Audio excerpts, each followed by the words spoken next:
Jajpur ବିଞ୍ଝରପୁର BJP ପକ୍ଷରୁ ଶକ୍ତି ବନ୍ଦନ କାର୍ଯ୍ୟକ୍ରମ ସ୍ଥାନୀୟ ମଇନ୍ଦା ପେଟ୍ରୋଲ ପମ୍ପ ନିକଟ ଟିଟି କଲ୍ୟାଣ ମଣ୍ଡପରେ ଅନୁଷ୍ଠିତ ହୋଇଯାଇଛି। ବିଜେପି ଜିଲ୍ଲା ମହିଳା ମୋର୍ଚ୍ଚାର ସଭାନେତ୍ରୀ ଶ୍ରୀମତୀ ବବିତା ମଲ୍ଲିକଙ୍କ ନେତୃତ୍ୱରେ ବିଭିନ୍ନ ପଞ୍ଚାୟତରୁ ଶତାଧିକ ମହିଳାମାନେ ଏହି କାର୍ଯ୍ୟକ୍ରମରେ ଯୋଗ ଦେଇଥିଲେ।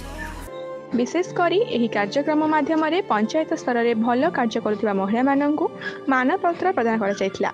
ସେହିପରି ଏହି କାର୍ଯ୍ୟକ୍ରମରେ ଅନ୍ୟତମ ଅତିଥି ଭାବେ ରାଜ୍ୟ ମହିଳା ମୋର୍ଚ୍ଚା ଉପସଭାପତି ମନିକ୍ଷା ବେହେରା, ବିଞ୍ଝରପୁର ନିର୍ବାଚନ ମଣ୍ଡଳୀର ସଂଯୋଜକ ନିରଞ୍ଜନ ବେହୁରିଆଙ୍କ ସମେତ ବହୁ ନେତୃବୃନ୍ଦ ଯୋଗ ଦେଇଥିଲେ।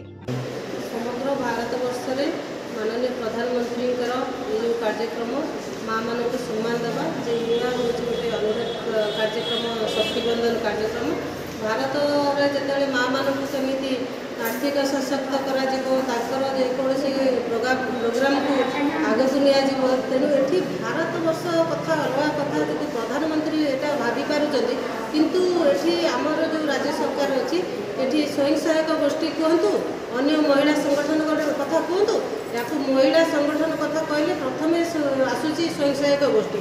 ସେ ସ୍ୱୟଂ ସହାୟକ ଗୋଷ୍ଠୀକୁ କେମିତି ତାଙ୍କର ଭୋଟରେ ପରିଣତ କରିବେ, ତାଙ୍କୁ ନେଇ ଭୋଟ କାମରେ ଲଗେଇବେ, ଏଇଟା ହେଉଛି ତାଙ୍କର ଉଦ୍ଦେଶ୍ୟ। କିନ୍ତୁ ମହିଳାକୁ ସଶକ୍ତ କରିବାର ତାଙ୍କର ଉଦ୍ଦେଶ୍ୟ ନାହିଁ। ଏଇଟା ମହିଳା ମାନେ ସ୍ୱୟଂ ସହାୟକ ଗୋଷ୍ଠୀର ଉଦ୍ଦେଶ୍ୟ ହେଉଛି ଯେ ସେମାନେ କେମିତି ଆର୍ଥିକ ସଶକ୍ତ ହେବେ, ସବୁ କ୍ଷେତ୍ରରେ ସେମାନଙ୍କୁ କ୍ଷମତା ଦିଆହେବ। କିନ୍ତୁ ଏଠି ରାଜ୍ୟ ସରକାର ସେମାନଙ୍କୁ ସେ କ୍ଷମତା ଦେଉନି। ସେ କ୍ଷମତା ଦେଇଛି ଯେ ଭୋଟ ଆସିଲେ କେମିତି ମହିଳାମାନେ ବୁହା ହେଇକି ଯିବେ, କେମିତି ମହିଳାମାନଙ୍କୁ ଭୋଟ କାମରେ ଲଗାହେବ।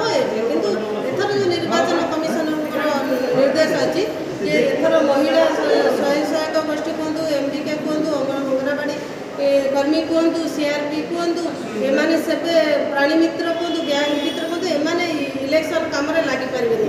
ଯଦି ବି ଲାଗନ୍ତି ଆମର ଯେଉଁମାନେ ଅଛନ୍ତି ତାକୁ ଅନୁଧ୍ୟାନ କରିବେ ଆଉ ନିଶ୍ଚିତ ଭାବରେ କମ୍ପ୍ଲେନ୍ ଦେବେ ବୋଲି ମୋର ଆଶା ବିଶ୍ୱାସ ଅଛି।